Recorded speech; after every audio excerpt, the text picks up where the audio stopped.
My name no longer matters. What I was no longer matters. I speak now only because silence has become a form of complicity I can no longer bear, and because the words themselves demand to be spoken, regardless of consequence. This recording will likely never reach you in the form I intend. It will be fragmented, redacted, perhaps destroyed entirely.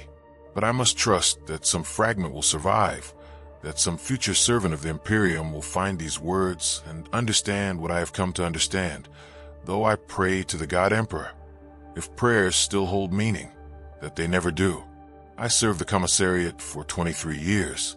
My duty was simple, or so I believe, to maintain records of Imperial Guard regiments deployed across the Segmentum Obscurus, to catalog casualty reports, to track unit compositions and deployments, to ensure that the great machinery of the Astra Militarum functioned with the precision expected of humanity's shield against the darkness.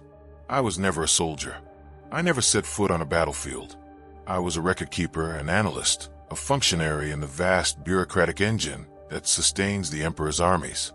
My weapon was the data slate, my battlefield the archive, my enemy disorder and inefficiency. For 23 years, I believed I served the Imperium faithfully. For 23 years, I never questioned the numbers that passed before my eyes, the casualty estimates that filled my screens, the deployment figures that defined the scope of our wars.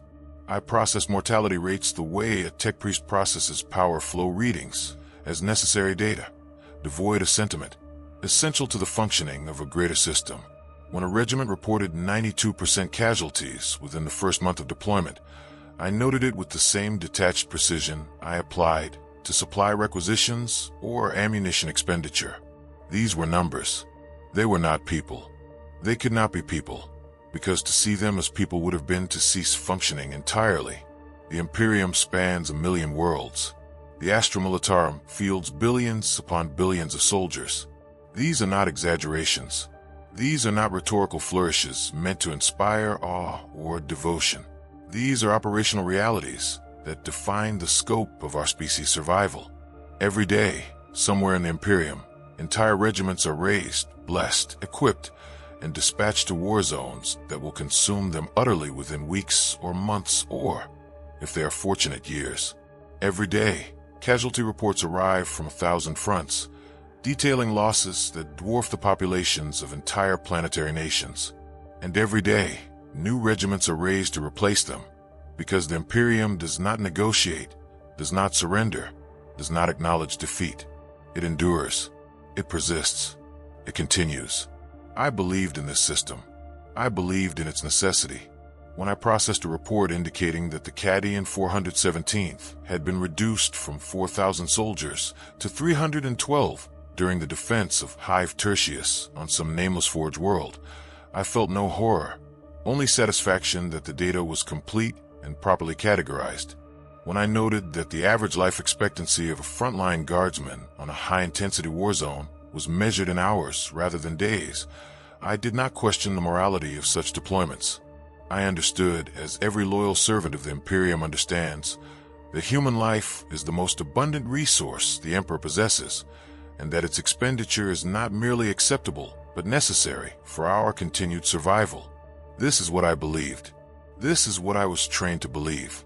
This is what 23 years of service had taught me to accept without question or doubt.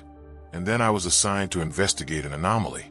The word anomaly does not adequately convey what I discovered, but it is the word that appeared in my initial briefing, and so I use it here. The anomaly concerned a single regiment, the Vostroyan 88th Firstborn, deployed to the agri-world of Kellenbrack IV to suppress what had been classified as a minor cult uprising. The deployment was routine. The threat assessment was standard. The expected casualty rate fell well within acceptable parameters. The regiment comprised 5,000 soldiers, and preliminary estimates suggested losses would not exceed 40% over the 6-month deployment window. These were favorable odds. This was a fortunate assignment, but the regiment did not return in 6 months, nor in 12, nor in 18.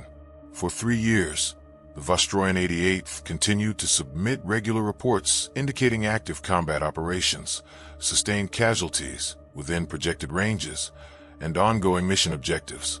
Supply shipments continued. Reinforcements were dispatched. Command communications remained stable. By all administrative measures, the regiment was functioning exactly as expected.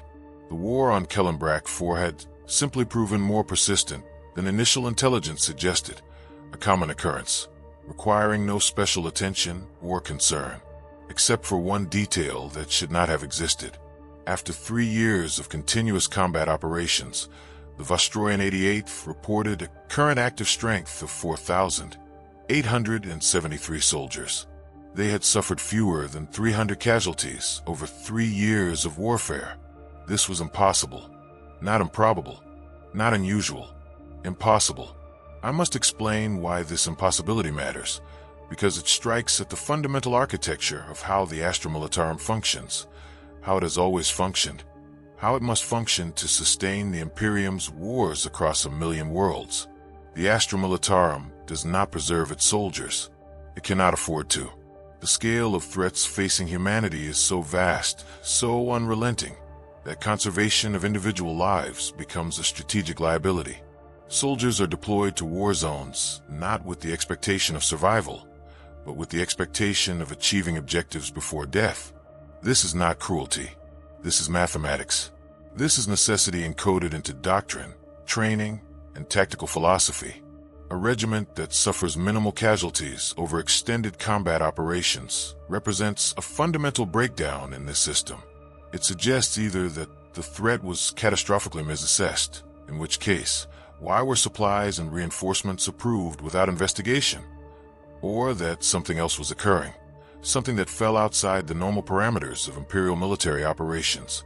I was ordered to investigate because anomalies, however small, represent potential corruption, and corruption left unexamined metastasizes into heresy. I began with the reports themselves, reading them in chronological order, searching for inconsistencies or signs of falsification. I found none. Every report was properly formatted, correctly authenticated, and contained the level of detail expected from regimental command staff. Combat operations were described with appropriate tactical precision. Enemy forces were cataloged according to standard threat classification protocols. Casualty figures were reported in the approved format, broken down by company, by cause, by date and time. Everything was correct. Everything was proper. Everything was exactly as it should be. And that was when I began to understand that something was profoundly, irreparably wrong. The reports were perfect. That was the problem. In 23 years of analyzing military documentation, I had never encountered a report that did not contain some minor deviation from standard format, a misspelled world name, a transposed digit in a casualty count, a timestamp that fell outside the expected transmission window. These imperfections are the fingerprints of human authorship, the inevitable artifacts of men and women working under stress, fatigue, and the constant proximity of death. Even the most disciplined regimental scribes make errors. Even the most rigorous commissars overlook small inconsistencies when larger concerns demand their attention. The reports from the WH40K contained no such imperfections. Every word was spelled correctly. Every numerical value aligned perfectly with supporting documentation. Every timestamp fell precisely within expected parameters. The reports were not merely accurate. They were flawless in a way that suggested they had been composed by something incapable of error, or by someone who had unlimited time to review and correct every microscopic deviation from ideal form.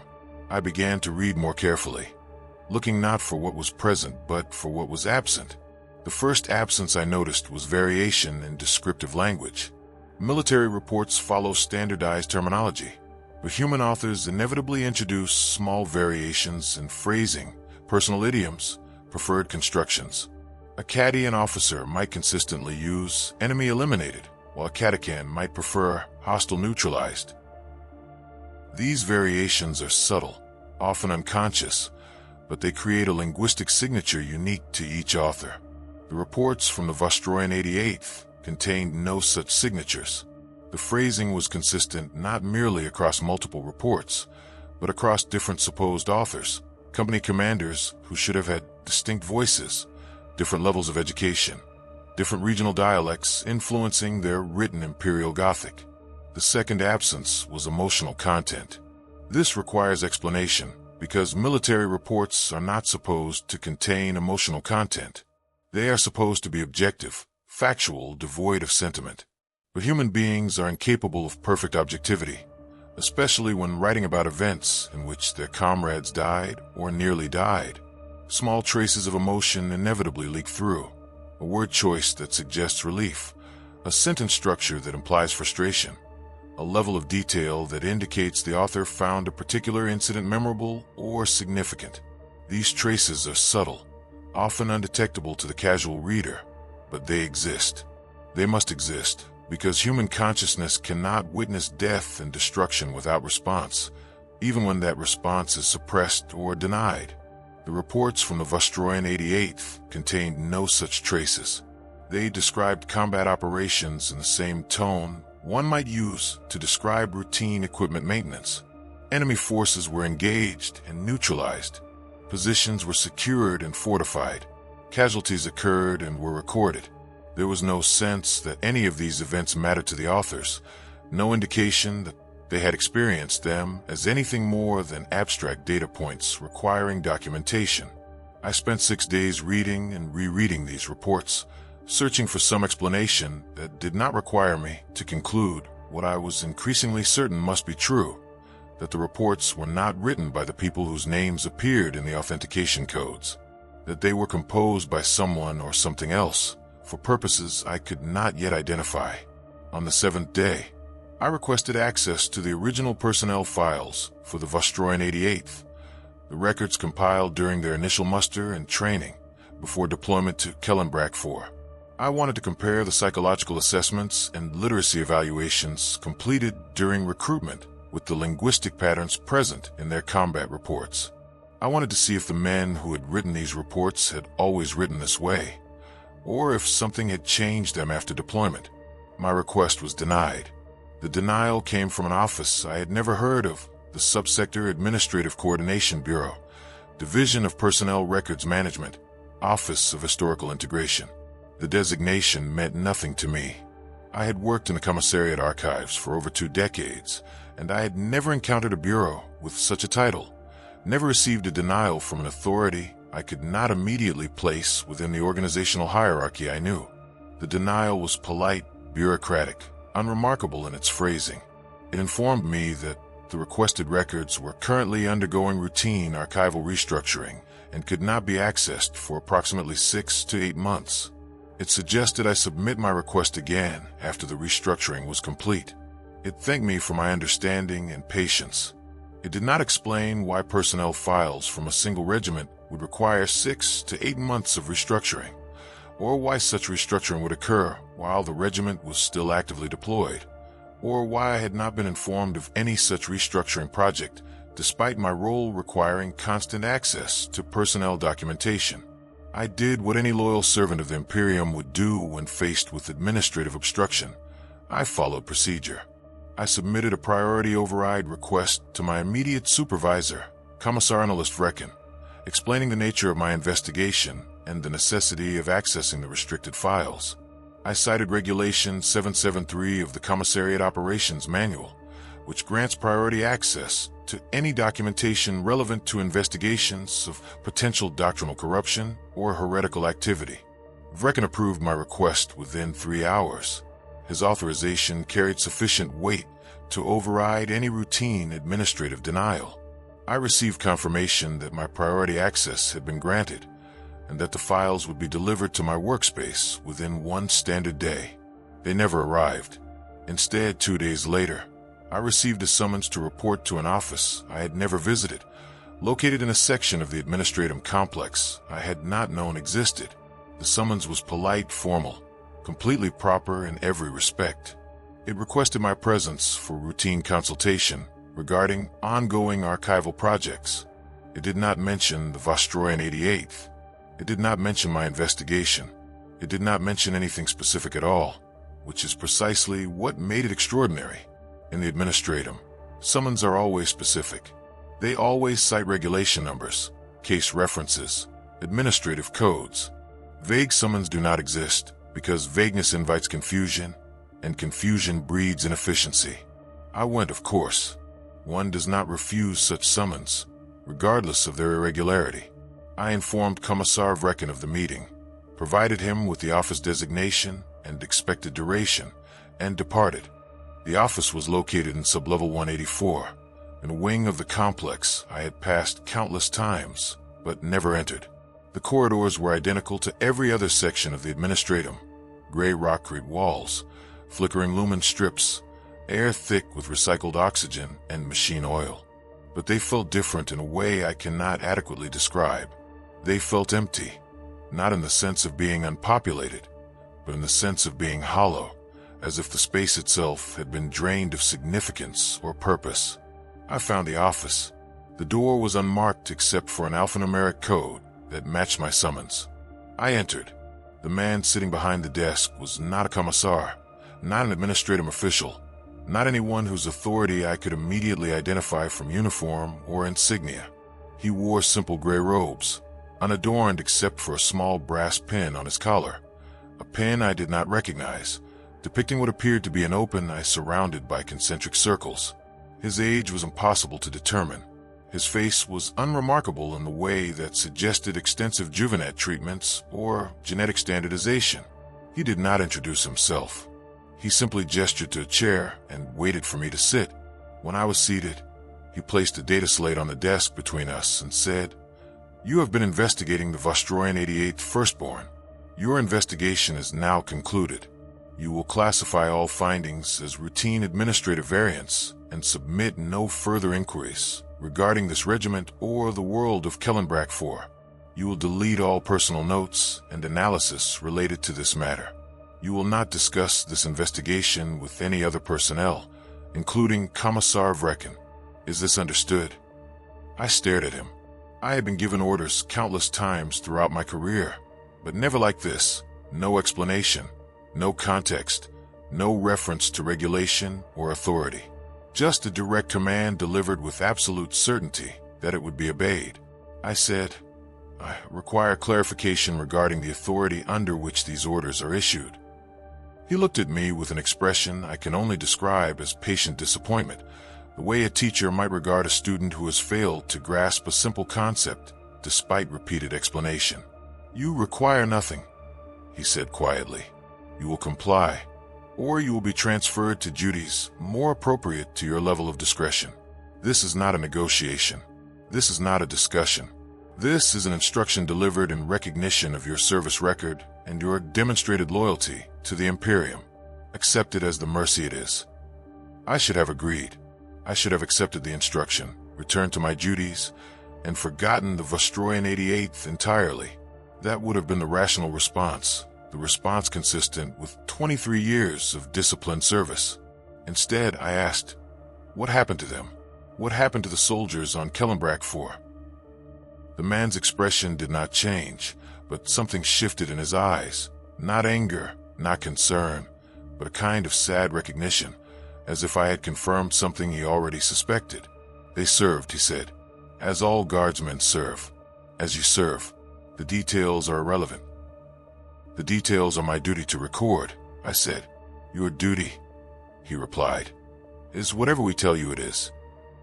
He stood then, indicating the meeting was concluded, but before I could rise, he added one final statement, delivered with the same quiet certainty that had characterized everything else he said.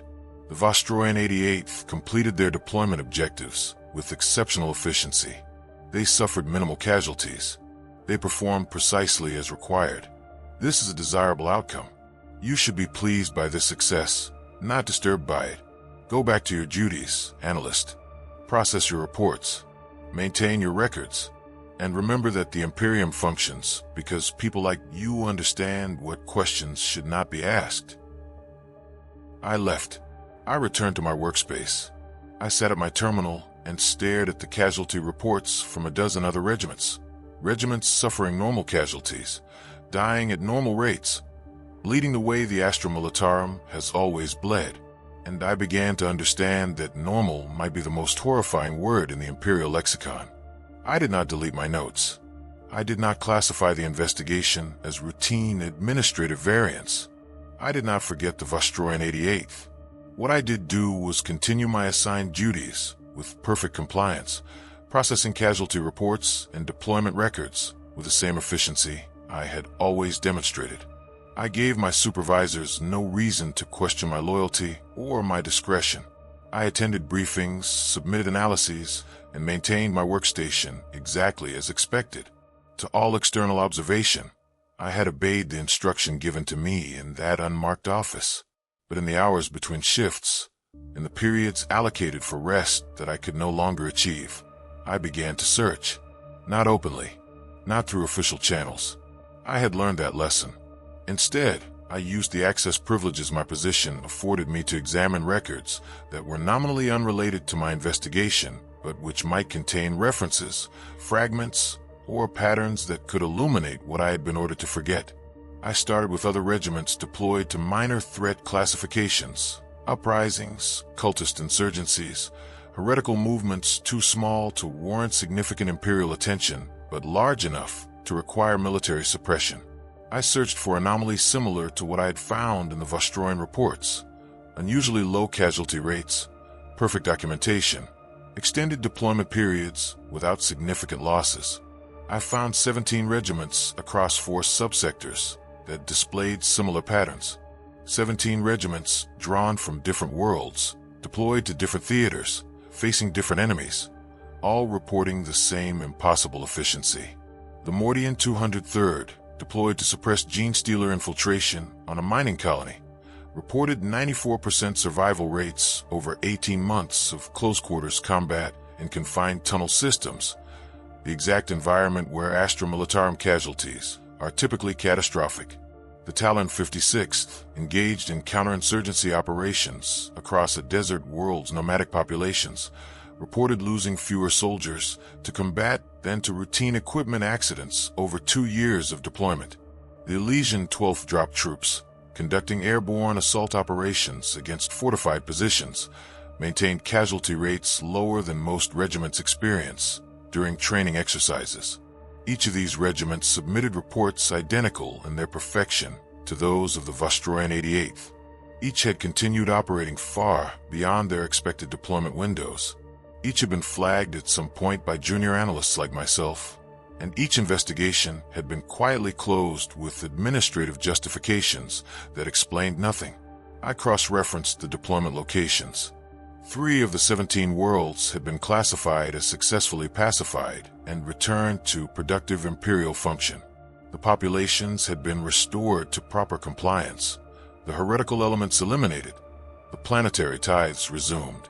These were success stories, worlds reclaimed for the Emperor through the dedication and sacrifice of the Astra Militarum, except that the sacrifice appeared to be minimal, and the dedication had somehow achieved results that should have required 10 times the personnel and 100 times the casualties. I tried to access current status reports for these worlds to see if they maintained their pacified status or if the threats had resurged after the regiments withdrew. My access was denied. All 3 worlds had been reclassified under the same administrative authority that had denied my earlier request: the Subsector Administrative Coordination Bureau, Division of Personnel Records Management, Office of Historical Integration. An office that should not exist, managing records that should not require management, restricting access to worlds that should have been routine Imperial holdings. I began to compile a list of personnel who had served in these 17 regiments and subsequently been transferred to other units or returned to their homeworlds. If I could locate even one soldier who had served during these anomalous deployments, I could conduct an informal interview, gather first-hand testimony, perhaps understand what had occurred that made these regiments so impossibly effective. I found 143 names across all 17 regiments, soldiers who had survived their deployments and been reassigned according to standard procedures. I began tracking their subsequent service records, looking for current postings, active duty stations, any information that would allow me to establish contact. Every single one was listed as deceased, not killed in action, not casualties of subsequent combat operations, simply deceased. with death dates distributed across the months and years following their original deployments. Some died in transit between assignments. Some died during routine medical examinations. Some died in their sleep in barracks far from any active war zone. The causes of death varied: equipment failures, sudden illness, training accidents, administrative errors that resulted in exposure to hostile environments, but the outcome was consistent. Every soldier who survived these impossibly efficient deployments died within 3 years of returning to normal service. 143 soldiers, 143 deaths, not a single survivor. This could not be coincidence. This could not be statistical variance. This was systematic elimination, conducted with such care and patience that it would appear unremarkable unless someone was specifically looking for the pattern. Someone was ensuring that no one who had experienced these deployments could speak about what they had experienced. I sat in my workspace, staring at the names of the dead, and felt something I had not felt in 23 years of service. I felt afraid. Not the abstract awareness of danger that accompanies all Imperial service, but immediate, personal fear. The understanding that I had uncovered something I was not meant to uncover, and that my continued investigation represented a threat to powers I could neither identify nor comprehend. I should have stopped. Every instinct trained into me through decades of service demanded that I stop, that I classify this matter as beyond my authority and return to my assigned duties. The Imperium is vast. The Imperium contains secrets. Some secrets exist for reasons that serve the Emperor's design, even if those reasons are incomprehensible to individual servants. Trust in the system. Trust in the hierarchy. Trust that those with greater authority possess greater understanding. But I could not stop, because I had begun to see another pattern, one that horrified me more than the systematic elimination of witnesses, more than the impossible efficiency of these regiments, more than the administrative machinery that concealed them. I had begun to see the normal casualties differently. Every day, I processed reports from hundreds of regiments engaged in combat across the Imperium. Every day, I recorded casualties that numbered in the thousands, the tens of thousands, the hundreds of thousands. The Cadian 84th lost 70% of its strength, holding a single fortification for 3 weeks. The Cadican 19th was reduced to 18% operational capacity during jungle warfare operations that achieved negligible strategic value.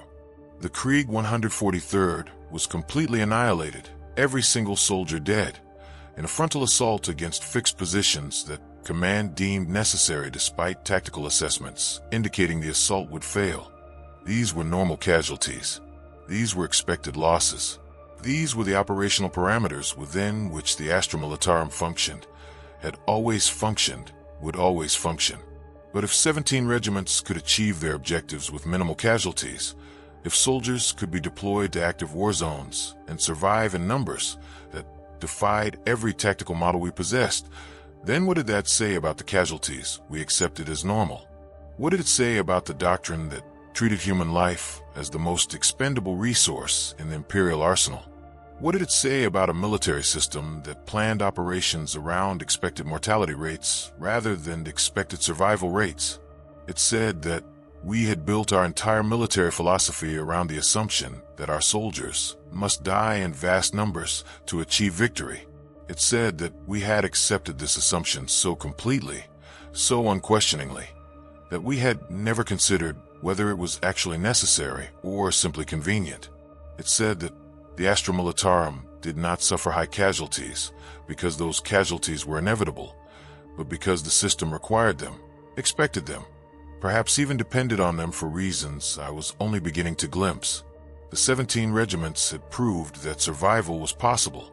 They had proved that soldiers could fight and win without dying in the apocalyptic numbers we considered routine.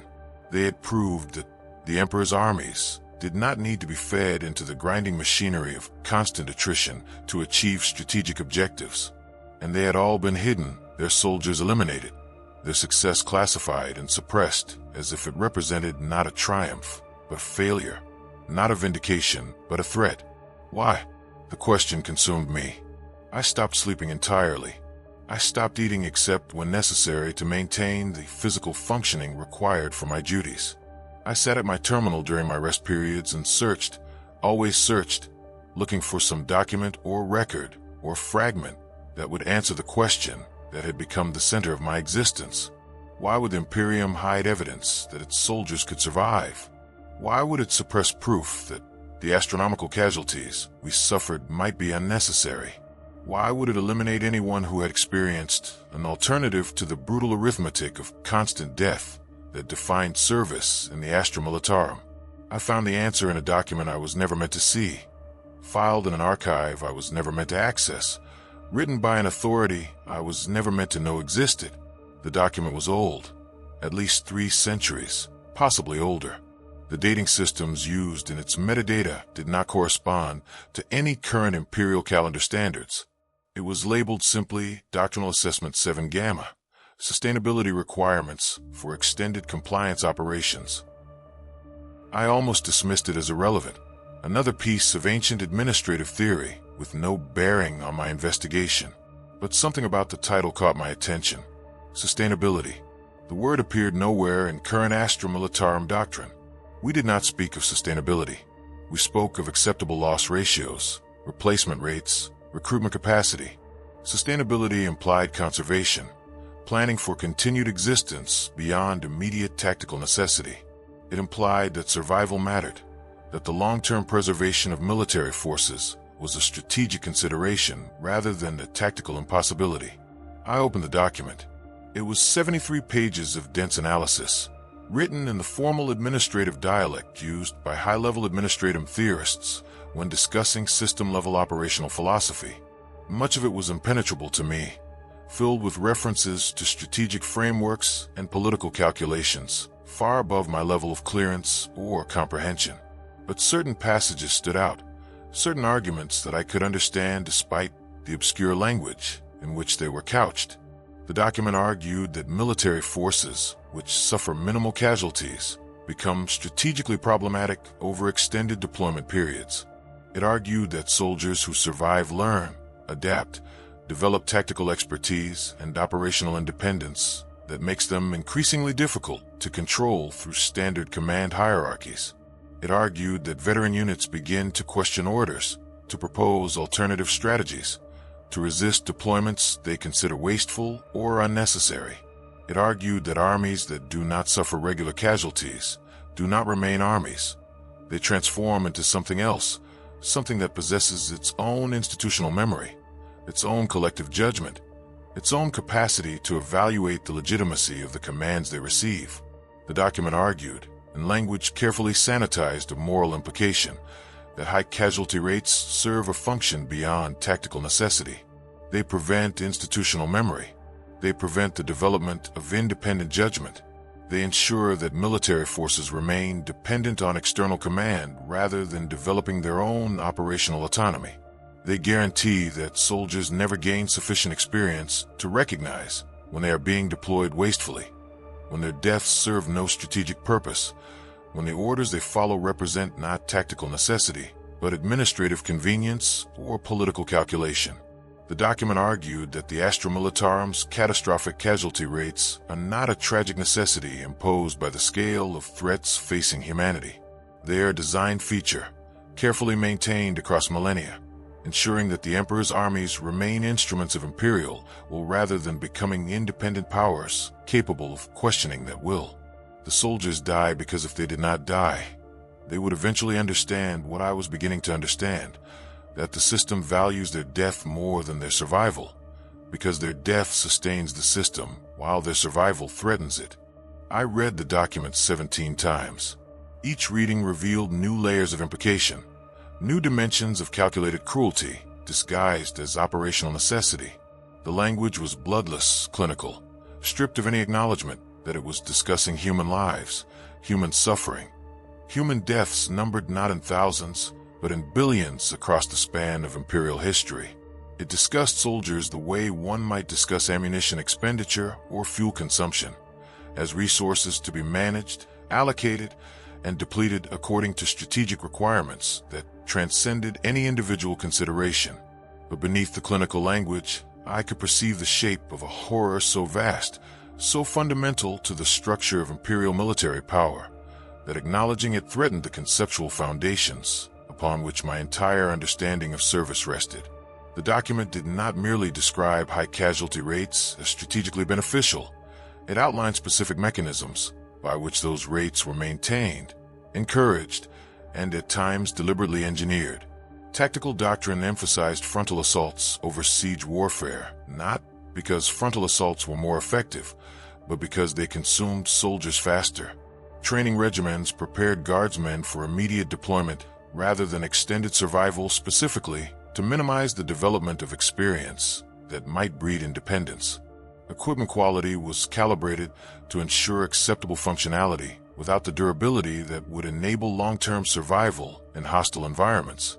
Supply chains were structured to create periodic shortages that forced units into desperate tactical situations with predictably catastrophic outcomes. Command rotation policies ensured that officers gained just enough experience to function competently, but not enough to develop the strategic vision that might lead them to question wasteful deployments. Every element of Astra Militarum doctrine, from recruitment through training through deployment through tactical employment, had been designed over millennia to ensure that soldiers died at rates sufficient to prevent the emergence of institutional memory, veteran independence, or collective questioning of imperial military strategy. The 17 regiments I had identified, the Vostroyan 88th and the others, represented failures in this system. Something had occurred during their deployments that had allowed them to survive at rates the system could not tolerate. The document did not specify what circumstances might produce such failures, but it was explicit about the necessary response: identification, isolation, and elimination of both the affected units and any documentation that might allow the failure to be studied, replicated, or even acknowledged. The soldiers who survived these deployments had experienced something the Imperium could not permit them to communicate. Not a heretical belief, not a corruption of faith, but simply the knowledge that survival was possible, that the death we treated as inevitable was actually contingent, that the astronomical casualty rates defining Astra Militarum service were not imposed by our enemies, but by our own command structure. They were eliminated not because they had become traitors, but because they had become evidence of an alternative that could not be allowed to exist. I sat in the darkness of my workspace long after the shift bells had sounded, staring at the document on my screen, and felt the careful architecture of my loyalty beginning to fracture. For 23 years, I had believed I served the Imperium faithfully by maintaining accurate records of its wars. I had believed that my work contributed to the Emperor's protection of humanity by ensuring the efficient allocation of military resources. I had believed that the casualties I recorded, however horrifying in scale, were necessary sacrifices in a war for species survival against enemies so terrible that any price was justified to oppose them. But if the casualties were not necessary, if they were maintained by design rather than imposed by circumstance, then what had I been serving? What had I been documenting with such meticulous care? What had my 23 years of faithful record-keeping actually preserved? I had preserved the mechanism. I had documented the grinding. I had maintained the statistics that demonstrated the system was functioning exactly as designed, consuming soldiers at the optimal rate to prevent their transformation from tools into thinking beings capable of evaluating the orders they received. I had been complicit, not through malice or corruption, but through competence, through dedication, through my absolute commitment to performing my duties with precision and efficiency. Every casualty report I had properly filed, every mortality statistic I had accurately recorded, every deployment analysis I had competently completed had served to perpetuate a system that treated human beings as disposable resources requiring regular depletion. The horror was not that I had been deceived. The horror was that I had never been deceived. The information had always been present in the numbers I processed daily. The average life expectancy of a frontline guardsman measured in hours. The casualty rates that exceeded 50% within weeks of deployment. The tactical doctrines that accepted complete unit annihilation as an acceptable cost for marginal strategic gains. All of this was public doctrine, openly discussed, incorporated into every level of military planning and training. We did not hide what we were doing. We simply never examined what it meant. I thought of the soldiers whose deaths I had recorded, millions of them over my career, each reduced to a serial number, a date, a cause of death classified according to standardized categories. I had never considered them as individuals. I had never imagined their final moments, their fear, their pain, their understanding or lack of understanding regarding why they were dying. I had treated them exactly as the system required, as numbers in a ledger, casualties to be tallied and filed and forgotten. But they had been people. Each of them had possessed consciousness, memory, capacity to suffer and to hope. Each had been recruited from their home world with promises of glory and service. Each had been trained to believe their death served the Emperor's divine plan for humanity.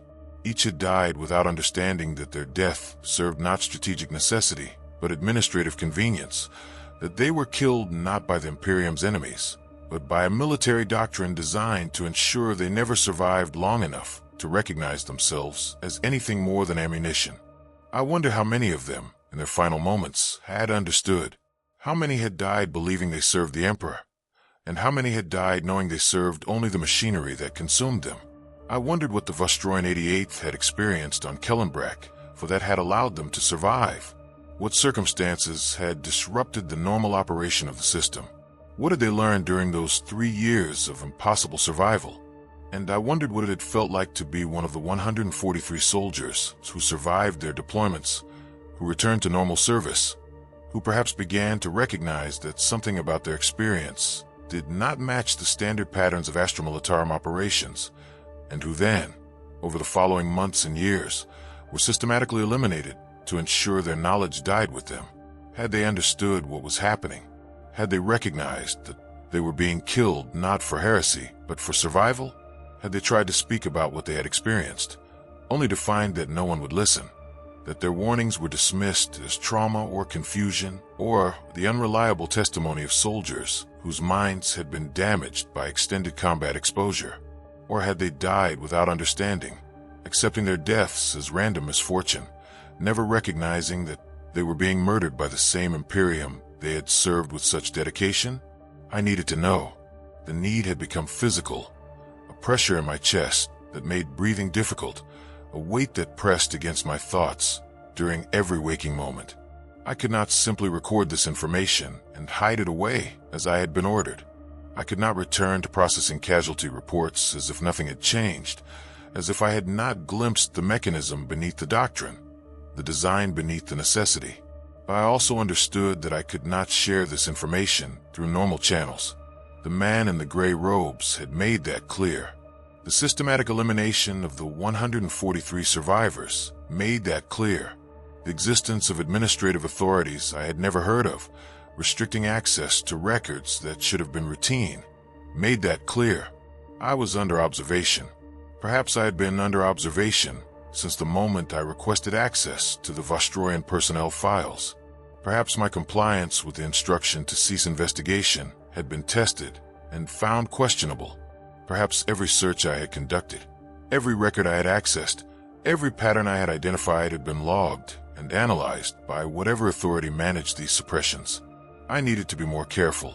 I needed to understand the scope of what I was investigating before I could decide what to do with that understanding. I needed to know not just that the system existed, but why it existed, what purposes it served beyond the prevention of institutional memory and veteran independence. The document I had found provided mechanisms, but not motivations.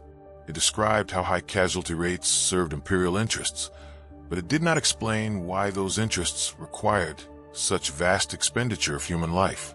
Surely there were other methods of maintaining control over military forces. Surely the Imperium possessed sufficient surveillance capacity, sufficient ideological conditioning, sufficient raw power to prevent rebellion even among experienced veteran units. Why was it necessary to kill them? Why could they not simply be monitored, controlled, deployed in ways that utilized their experience while preventing them from developing dangerous independence? Unless the danger was not rebellion. Unless the danger was not that veteran soldiers would turn against the Imperium, but that they would begin to question whether the Imperium they served was worth serving, whether the Emperor they died for was being honored or betrayed by the system operating in his name. I began searching for historical precedents, instances where the Astra Militarum had deviated from current doctrine, periods when casualty rates dropped significantly, eras when veteran regiments were permitted to survive and accumulate experience across multiple deployments. I needed to understand what happened when the system failed, what consequences emerged that justified such desperate efforts to maintain the current paradigm. I found references to the Macarian Crusade, a campaign 7 millennia ago when Lord Solar Macarius led Imperial forces in a conquest that expanded the Imperium's borders further than any campaign before or since. The forces under his command achieved impossible victories, with casualty rates far lower than standard doctrine predicted. Veteran regiments accumulated decades of experience, developing tactical sophistication and operational independence unprecedented in Imperial military history. And then Macarius died, and his army fragmented into warring factions that nearly destroyed everything the Crusade had achieved. Veteran generals who had spent decades working together turned on each other with ferocity that rivaled their campaigns against the Imperium's enemies. Forces that had been the most loyal, the most effective, the most dedicated servants of the Imperial vision became the instruments of its near collapse because they had survived long enough to develop loyalties to each other and to their own judgment, rather than to the abstract authority of distant terror. The lesson encoded into doctrine after the Macarian heresy was clear. Competence is dangerous, experience breeds independence, and survival long enough to think is more threatening than any external enemy. Better to have armies of the ignorant and the doomed, refreshed constantly through recruitment and deployment cycles that prevented the accumulation of institutional memory, than to risk creating another generation of soldiers who might look at the orders they received and conclude those orders were wrong. I began to see the numbers differently. Every casualty report I processed became a small act of violence, a participation in the machinery that demanded these deaths. The statistics I had once recorded with detached precision now appeared to me as they truly were, not unfortunate necessities, but successful operations, confirmations that the system was functioning exactly as intended. When the Mordian 447th reported 83% casualties during the suppression of a worker uprising on a manufacturing world, I did not see tactical losses. I saw 8,300 soldiers who had been prevented from surviving long enough to question why they were killing factory workers whose only crime was demanding rations sufficient to prevent starvation. When the Talar 91st was annihilated to the last man during a desert campaign against Orc raiders, I did not see heroic sacrifice. I saw 5,000 voices silenced before they could ask why the Imperium had not simply evacuated the civilian population and subjected the entire region to orbital bombardment, achieving the same strategic result without any Imperial casualties. The questions I could not stop asking were the questions the soldiers were not permitted to survive long enough to formulate. Every deployment I analyzed, every casualty report I processed revealed the same pattern.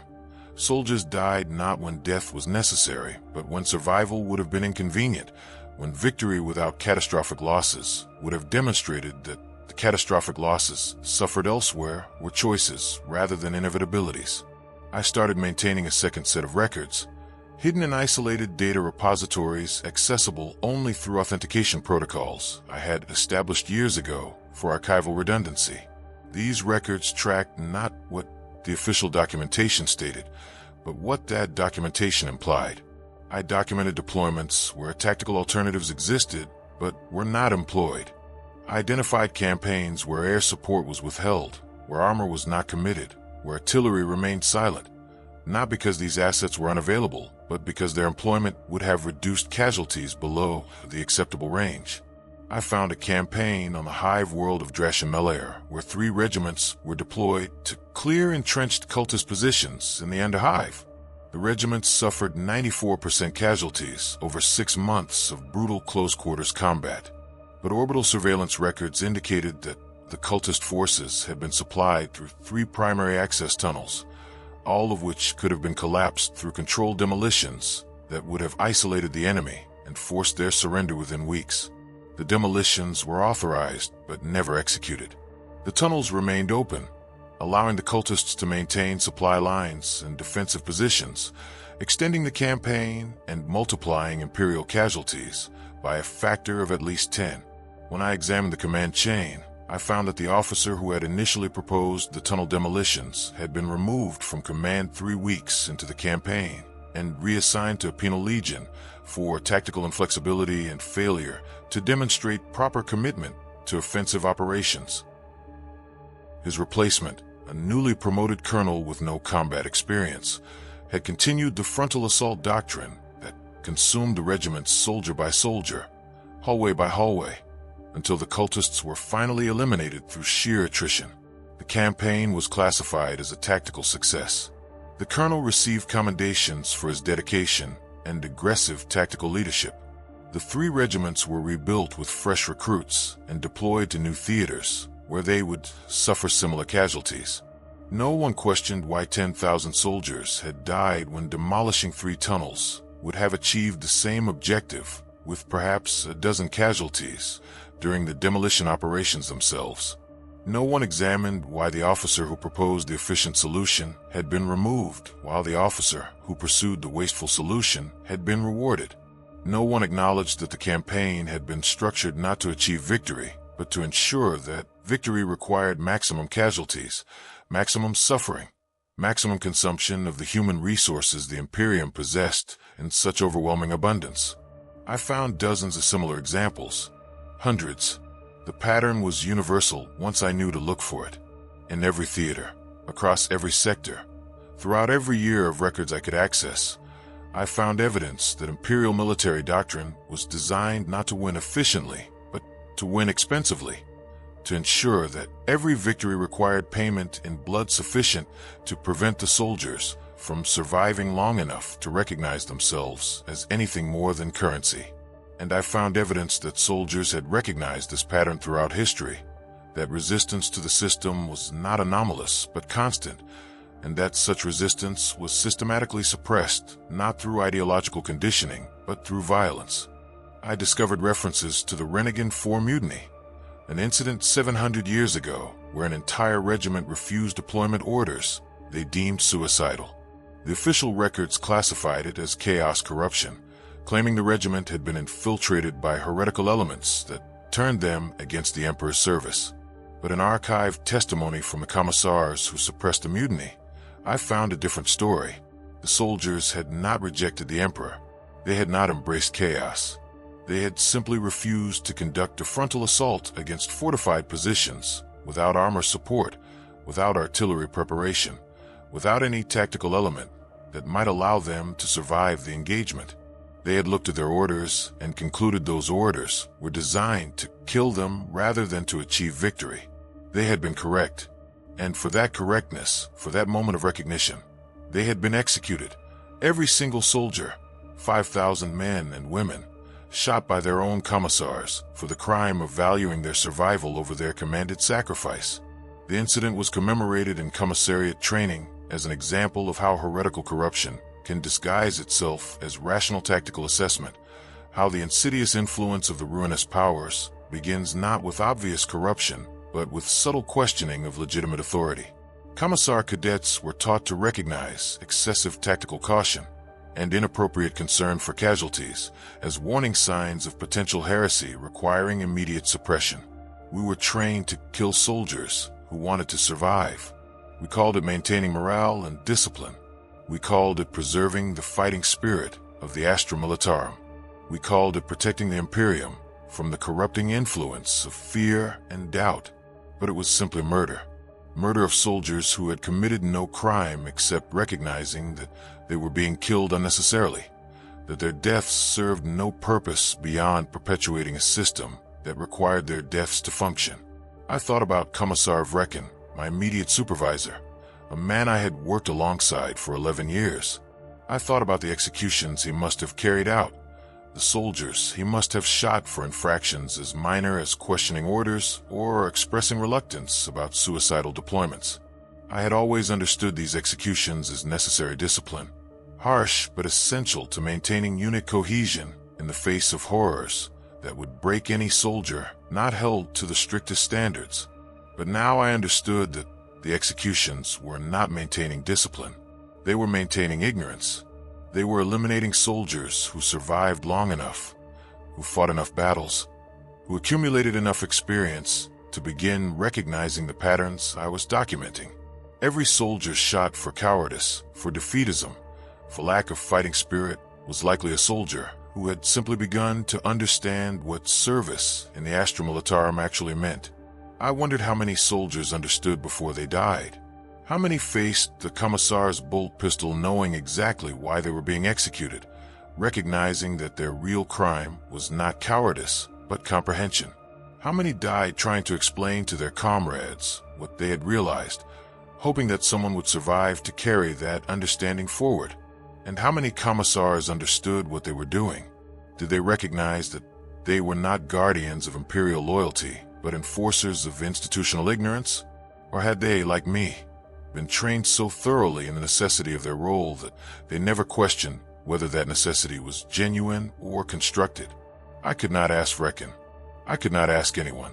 The moment I spoke about what I had discovered would be the moment I marked myself for elimination, either through official channels if they judged me corrupted beyond redemption, or through the quiet methods that had claimed the 143 survivors if they determined I possessed knowledge too dangerous to be acknowledged even through execution.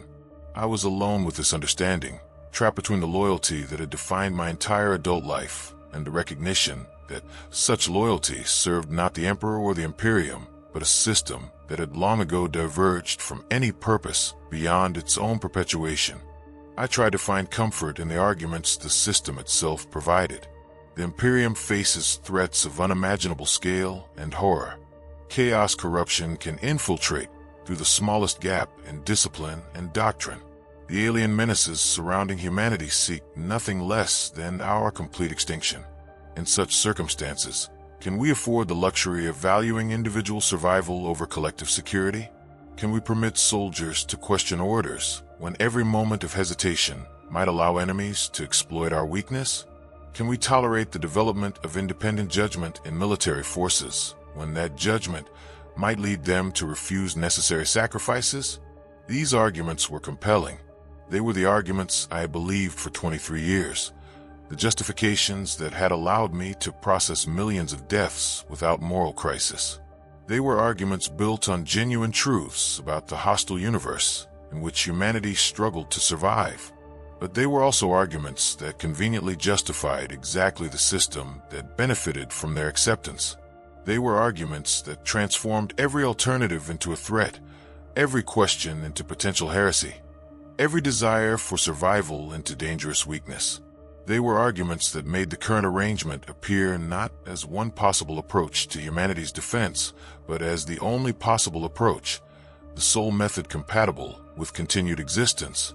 And I had begun to suspect that this was not accidental, that the threats we faced, while genuine, were presented in ways that made alternatives appear impossible, that the scale of danger was real, but the response to that danger had been designed to serve purposes beyond simple military effectiveness, that we had constructed civilization and a military system that required constant external threat to justify internal arrangements that might otherwise appear monstrous. What would the Imperium become if the threats diminished? If the Tyranid hive fleets were turned back? If the chaos incursions were sealed? If the Orc empires fragmented? If the alien civilizations were subjugated or destroyed? Would the Imperium then reduce its military expenditures, lower its casualty rates, permit its soldiers to survive, and its populations to live in something approaching peace? Or would new threats be identified, new enemies discovered, new dangers declared requiring the same sacrifices, the same casualties, the same grinding consumption of human life that had characterized imperial military operations for 10,000 years? I suspected the latter. I suspected that the Imperium had become dependent on war not for survival, but for legitimacy, that the military apparatus consumed soldiers in such vast numbers, not because victory required it, but because the system itself required it, that the casualties I documented were not costs of protecting humanity, but necessary fuel for a machine that had long ago forgotten any purpose beyond its own continuation. And if that was true, if the soldiers died not to preserve the Imperium, but to preserve the system that ruled the Imperium, Then what did that make me? What did my 23 years of faithful service mean? What had I been documenting with such dedication and precision? I had been documenting murder. Industrial-scale murder disguised as military necessity, legitimized through doctrine and training, perpetuated through the systematic elimination of anyone who survived long enough to recognize it as murder. The soldiers who served in the Astra Militarum were not the Emperor's protection against darkness. They were the system's protection against enlightenment. Sacrifices offered not to hostile aliens or chaos powers, but to the machinery of Imperial military administration, killed in numbers vast enough to ensure that comprehension remained rare and survival remained brief enough to prevent the spread of understanding. I sat in my workspace, surrounded by records of the dead, and understood that I had become something I had never imagined possible. I had become a heretic not through corruption or weakness or exposure to forbidden knowledge, but through simple dedication to my duties, through absolute commitment to understanding the records I maintained, through refusing to stop looking at the numbers until I understood what they actually represented. The Imperium called this heresy. The Imperium would execute me for possessing this understanding, but I was not certain the Imperium was wrong to do so, because I no longer knew whether the understanding I possessed represented truth or corruption, whether I had discovered something real or had simply been driven mad by exposure to horrors that human consciousness was never meant to process in such vast quantities. Perhaps the system was correct. Perhaps ignorance was necessary. Perhaps humanity could not survive if its soldiers understood what service actually meant, if its populations recognized what sacrifices were actually being demanded, if its administrators acknowledged what system they actually maintained. Perhaps the truth was more terrible than any lie. I stopped going to my assigned quarters. Sleep had become impossible, not from exhaustion or stress, but from the simple fact that closing my eyes meant confronting the numbers I could no longer unsee. 5 million casualties on Vrax, 14 million on Armageddon, 60 million during the Gothic War, billions across the millennia, each death carefully recorded, properly filed, efficiently processed through the administrative apparatus I had served with such dedication. I remained at my workspace through shift changes, through the dimming and brightening of the lumen strips that marked the passage of days in the windowless depths of the administratum complex. My colleagues noticed, of course. They asked if I was well, if I required medical attention, if I had perhaps been working too diligently and needed rest. I assured them I was fine, that I was simply engaged in a complex analysis requiring sustained focus, that I would return to normal routines once I completed my current task. They accepted these explanations because they had no reason not to. I was a valued analyst with an exemplary service record. If I chose to dedicate extra hours to my work, this was commendable rather than concerning. The administratum rewarded such dedication. It promoted such commitment. It encouraged exactly the kind of obsessive focus I was demonstrating, because that focus served its purposes. Except that my focus no longer served its purposes. My focus had turned inward, toward machinery itself, toward the questions that the machinery was designed to prevent anyone from asking.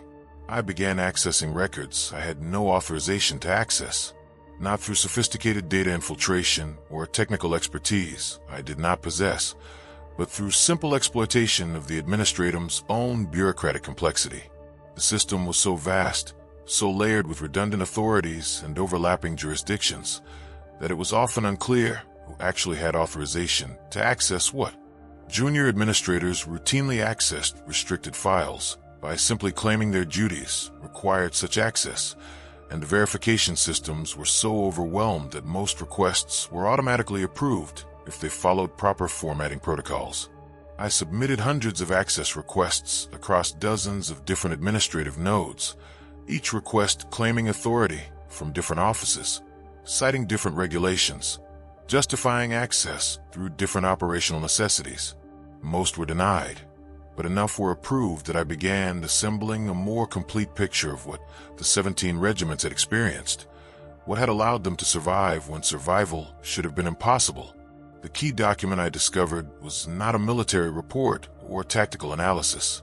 It was a medical study commissioned by the Departamento Munitorum 3 centuries ago, examining neurological changes in soldiers subjected to extended combat deployments.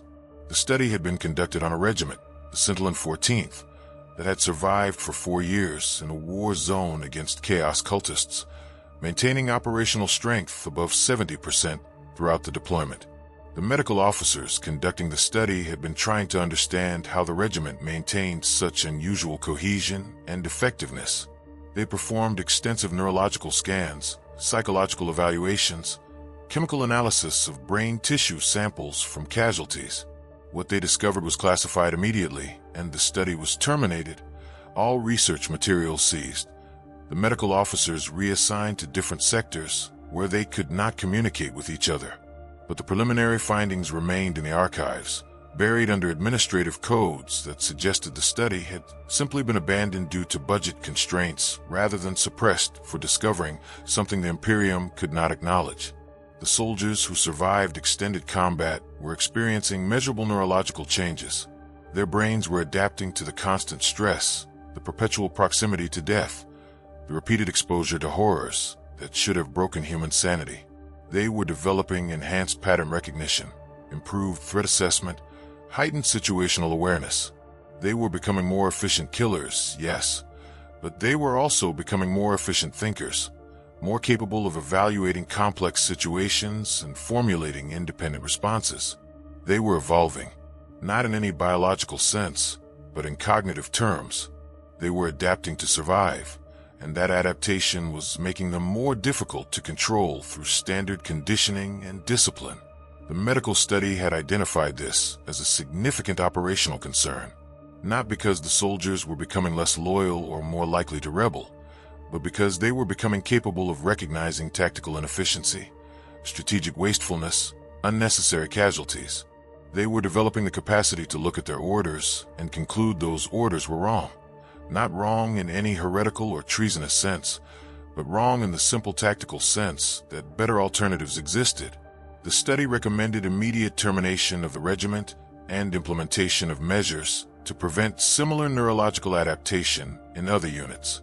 It suggested that combat deployments be limited to durations insufficient for such adaptation to occur, that casualty rates be maintained at levels high enough to prevent any individual soldier from accumulating enough experience to trigger the adaptive response, and that any units displaying similar patterns be identified and eliminated before the changes could spread. The recommendations had been implemented, not officially, not as explicit policy, but through adjustments to tactical doctrine, deployment rotations, acceptable casualty parameters. The system had been modified to ensure that soldiers died before they could evolve into thinking beings capable of evaluating the system itself. The 17 regiments I had identified were not anomalies in the sense of random failures.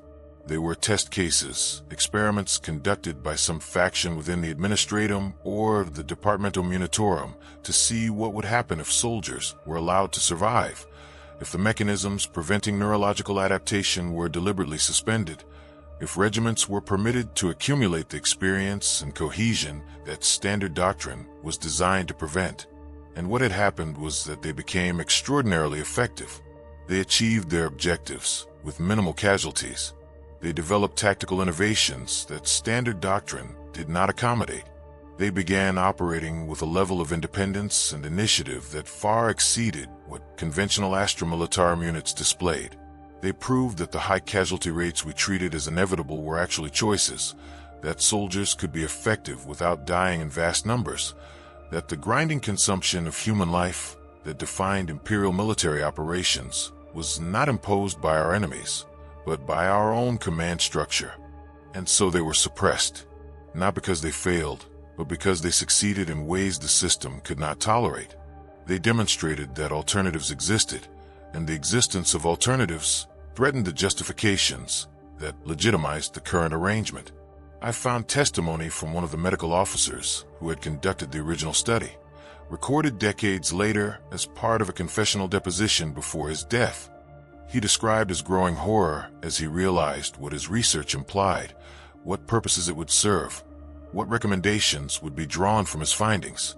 He had expected his work to improve soldier survival, to help the Imperium preserve its military forces more effectively. Instead, his research had been used to refine the mechanisms ensuring soldiers died before they became dangerous. Dangerous not to the Imperium's enemies, but to the system itself. He wrote, "I have spent my life serving the Emperor's armies, and I have concluded that the greatest threat to those armies is not any external enemy, but the possibility that the soldiers themselves might survive long enough to recognize what they serve. We have built a military system that treats human consciousness as a design flaw to be managed rather than the capability to be developed. We kill our soldiers not because victory requires their death, but because their survival would require us to acknowledge that we have been killing them unnecessarily for thousands of years. The casualties are not the cost of war. They are the cost of maintaining a lie so vast that the entire Imperium rests upon its perpetuation." The officer had been found dead 3 weeks after submitting this testimony. The cause of death was officially listed as cardiac failure, which was plausible for a man of his age. But the timing suggested a different explanation, one I no longer had difficulty accepting. The system protected itself. It always had. It always would.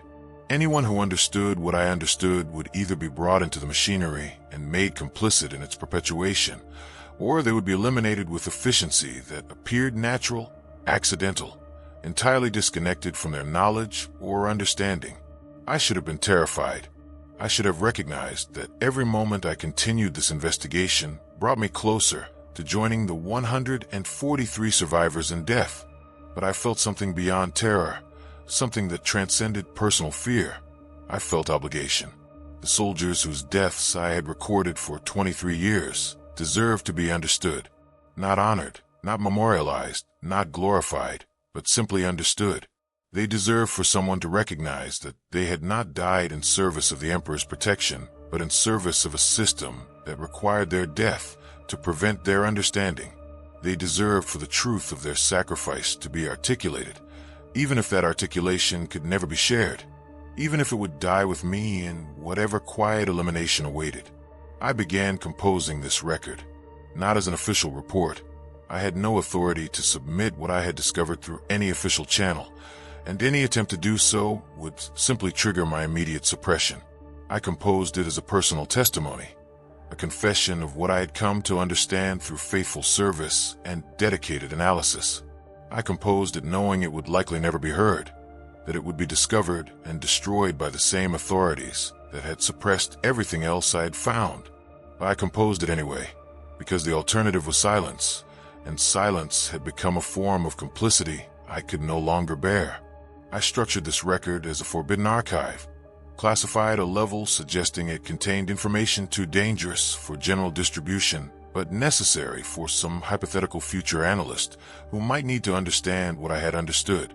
I used every bureaucratic mechanism I knew to make it difficult to find but possible to discover, to ensure it would be overlooked during routine data purges, but might survive in some forgotten archive for years or decades or centuries, waiting for someone else to stumble upon it the way I had stumbled upon the documents that led me here. I do not know if this was rational. I do not know if my actions serve any purpose beyond satisfying my own need to articulate what I have learned. I do not even know if what I have learned represents truth, or simply represents the particular form of madness that afflicts record keepers who stare too long at numbers that enumerate the dead. But I know that I cannot return to processing casualty reports as if nothing has changed. I cannot continue participating in the machinery that produces the deaths I document. I cannot maintain the pretense that my work serves the Emperor when I understand that it serves only the perpetuation of a system that has transformed the Emperor's vision into a machine that consumes his servants to fuel its own continuation. I have become what the Imperium most fears, a loyal servant who has remained loyal to the Emperor's humanity while rejecting the system that claims to serve in his name. I have committed the unforgivable heresy of distinguishing between the Imperium and the Emperor, between the machinery and the purpose, between the system and the vision it has long since abandoned. And I have concluded, through analysis as rigorous as any I conducted during my faithful service, that the brutal reality of serving in the Astra Militarum is not that soldiers must die to protect humanity, but that they must die to protect the system that rules humanity from the questions their survival would provoke. They die not fighting the Imperium's enemies, but preventing the Imperium from having to acknowledge that those deaths are choices rather than necessities, that the casualties are maintained by design rather than imposed by circumstance, that the grinding consumption of human life serves no purpose beyond perpetuating arrangements that benefit from such consumption. The soldiers die because if they lived, they would eventually understand what I understand. And that understanding threatens everything the system has built across 10,000 years of calculated sacrifice. I thought I was discovering corruption. I thought I was identifying a failure in the system, an anomaly that needed to be corrected. But I have come to recognize that there is no corruption, no failure, no anomaly. The system functions exactly as designed. The casualties are not mistakes or necessary evils. They are the intended outcome, the operational requirement, the fundamental mechanism ensuring that the Imperium soldiers remain tools rather than becoming thinking beings capable of evaluating whether the Imperium they serve deserves their service. This is the truth I have discovered.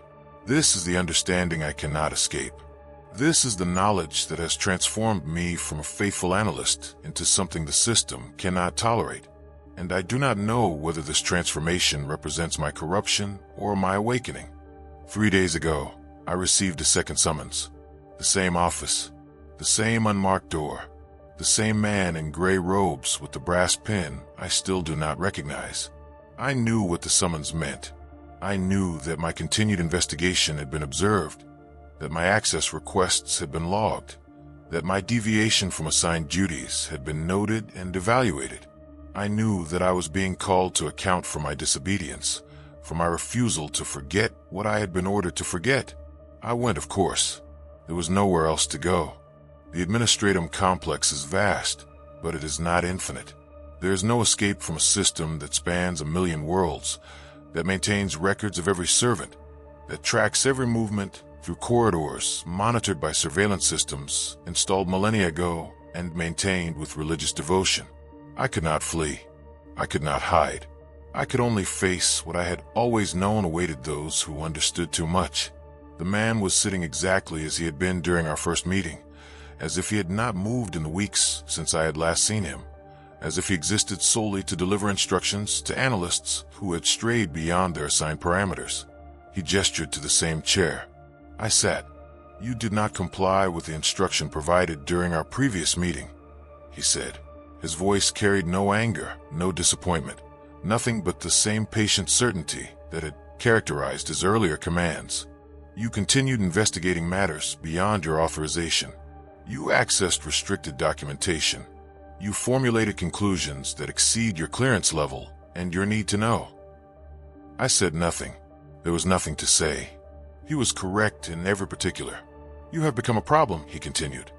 "Not because you have been corrupted or because you pose any threat to Imperial security, but because you possess knowledge that serves no constructive purpose and cannot be permitted to spread.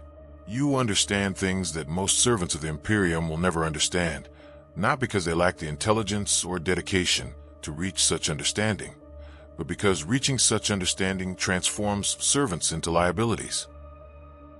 He paused, studying me with that same expression of patient disappointment. "I could have you executed," he said quietly. "It would be simple, efficient, entirely justified under regulations governing security breaches and unauthorized access to classified materials. You would be processed as a casualty of administrative discipline. Your records would note that you suffered a psychological breakdown brought on by excessive work stress, and within a month no one would remember your name or your service. This is the standard procedure.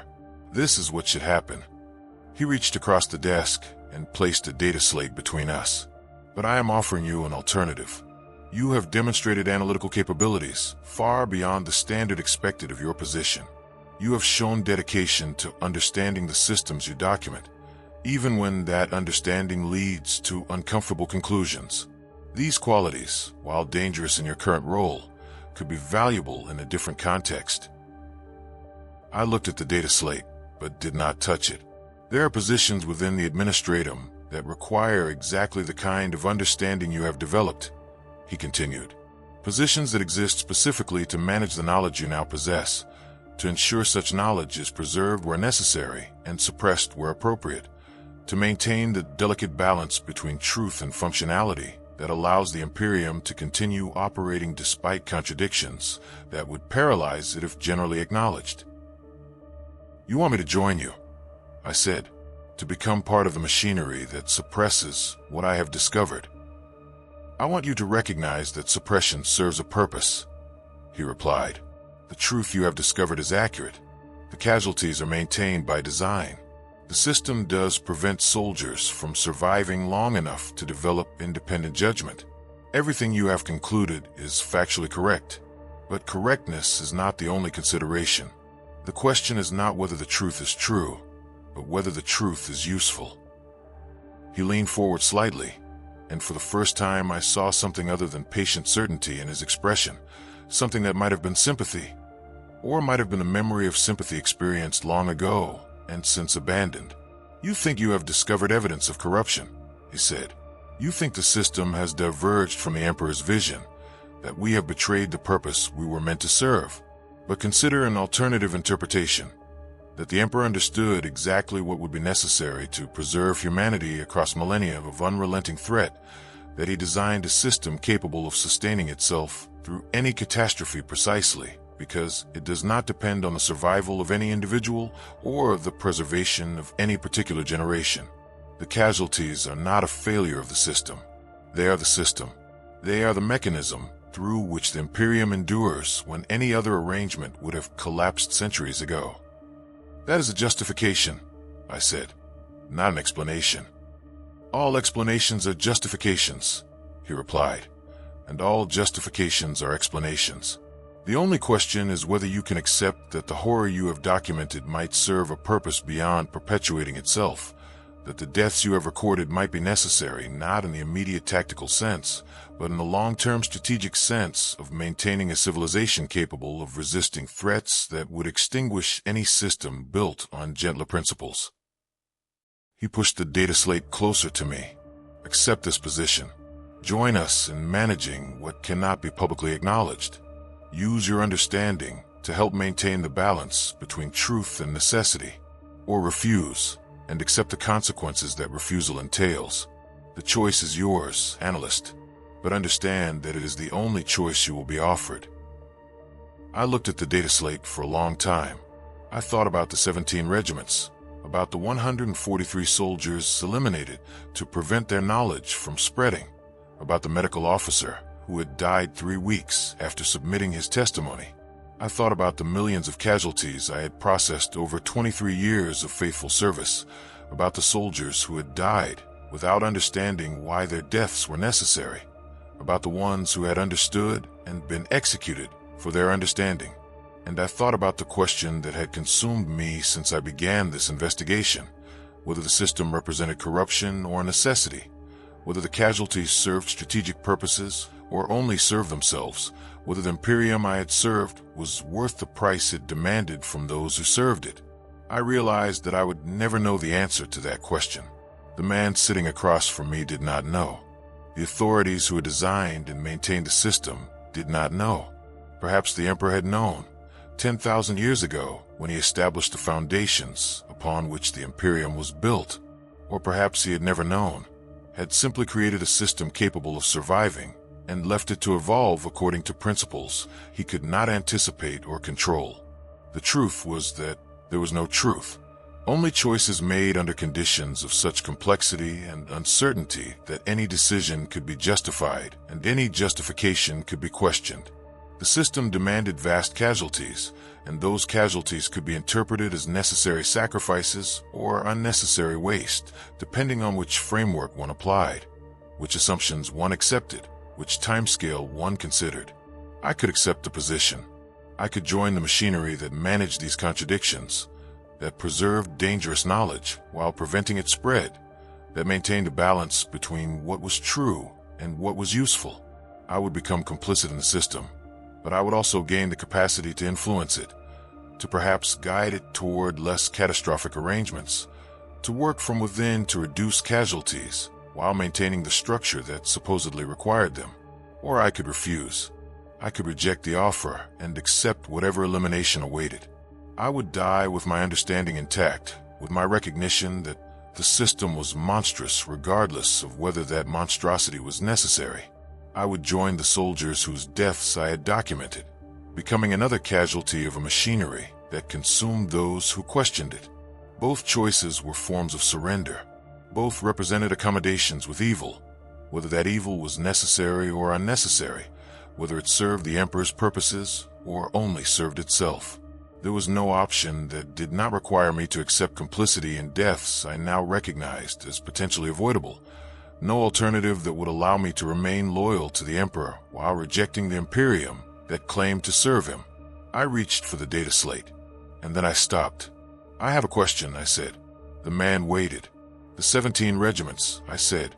"What happened to them on their deployments? What allowed them to survive when survival should have been impossible? What changed?" For the first time, the man's expression shifted into something that might have been surprise. "That is not a question I expected you to ask," he said slowly. "It is the only question that matters," I replied. "Everything else is interpretation, justification, philosophical argument about necessity and morality. But something happened to those regiments. Something changed them or their circumstances. Something that the system could not tolerate. I need to know what it was." The man was silent for a long moment. Then he said, "If I answer that question, you will have passed beyond the point where I can offer you a choice. You will know something that cannot be managed through reassignment or elimination. You will possess understanding that requires either absolute commitment to suppression or immediate termination. There will be no middle ground." "Then answer it," I said. He studied me, and in his eyes I saw the recognition that I had already made my choice, that I had decided something without fully understanding what I had decided, that I had committed myself to a course that would transform me in ways I could not anticipate. "The regiments discovered alternatives to fear," he said finally. "In various ways, through different circumstances, they found methods of maintaining unit cohesion and combat effectiveness without relying on the terror that normally binds the Astra Militarum together. Some developed deep bonds of loyalty to each other rather than to abstract imperial authority. Some found meaning in their objectives beyond simple obedience to orders. Some created small democratic structures within their units, allowing soldiers to participate in tactical decisions rather than simply receiving commands. Some encountered xeno-species who offered cooperation rather than hostility, and learned that the galaxy contained possibilities beyond constant warfare." He paused, and his voice dropped to something barely above a whisper. "They discovered that the fear is unnecessary, that soldiers can fight effectively without being terrorized into obedience, that the Imperium's enemies are not so omnipresent that every moment must be consumed by paranoia and suspicion, that human beings can be trusted with autonomy, with choice, with the capacity to evaluate their circumstances and make decisions based on understanding rather than conditioning. They proved that everything the Imperium tells its soldiers about the necessity of absolute obedience and the dangers of independent thought is a lie. Not a lie told to protect them from corruption, but a lie told to prevent them from recognizing that they could organize themselves differently, that they could demand better treatment, that they could refuse to die pointlessly while still serving the Emperor's true vision for humanity." He stood, and his voice returned to its normal register. "They discovered freedom, analyst. And freedom is the one thing the Imperium cannot tolerate, because once soldiers understand they are free, they might choose to stop dying. And if they stop dying in sufficient numbers, the entire system that depends on their death will collapse. Not because the Imperium's enemies will destroy us, but because the Imperium itself will be forced to acknowledge that the casualties were always choices, that the deaths served administrative convenience rather than strategic necessity, that we have been murdering our own people for 10,000 years to maintain arrangements that benefit no one except those who administer the killing." He walked to the door, then turned back to face me. "You asked what happened to them," he said. "That is what happened. They became free. And so we killed them, because the Imperium is not humanity's protection against darkness. The Imperium is darkness's protection against humanity. We are the cage that prevents our species from recognizing its own potential. We are the weight that keeps soldiers crawling through mud instead of standing upright. We are the mechanism that transforms human consciousness into ammunition and calls it sacred duty. He opened the door. You want a truth, analyst. There it is.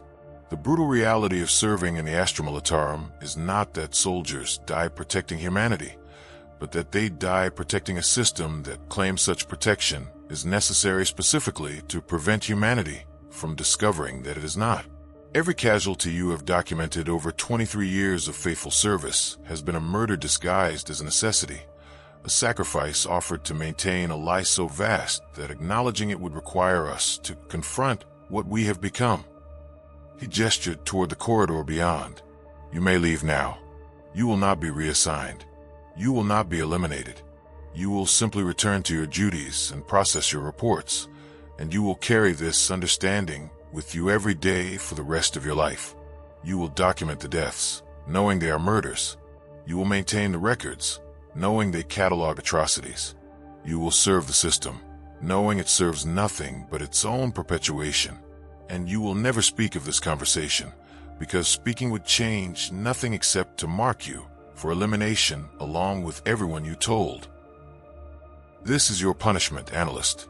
Not death, not reassignment, but understanding. You will live with what you know. You will serve with what you know.